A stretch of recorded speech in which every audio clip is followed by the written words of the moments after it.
In today's video, I'm going to teach you how to delete a vidIQ account using a PC. However, it's important to note right off the bat that according to the latest information, an account can officially only be deleted through the mobile app, not directly from a PC. Despite this limitation, I'm here to guide you through what you can do on your computer to manage your vidIQ presence, mainly focusing on removing the browser extension. So let's dive in. If your primary concern is about cleaning up your browser by getting rid of the vidIQ browser extension, I've got you covered. First, you'll want to open your browser on your PC. Whether you're using Chrome, Firefox, or another, the process will be quite similar. Now, take a look at the top right corner of your browser window.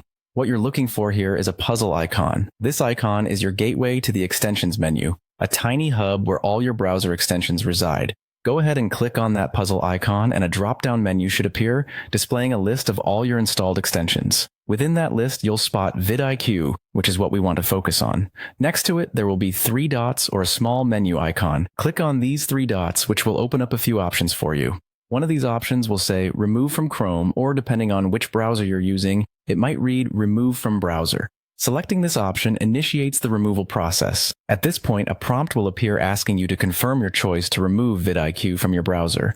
Simply click Remove once more to confirm your action, and with that, vidIQ will be uninstalled from your browser. Remember, removing the extension doesn't delete your vidIQ account entirely. It simply disables the extension on your browser, reducing clutter and potentially making your browsing experience smoother without the vidIQ tools. So that's the process you'll want to follow to remove the vidIQ browser extension from your PC.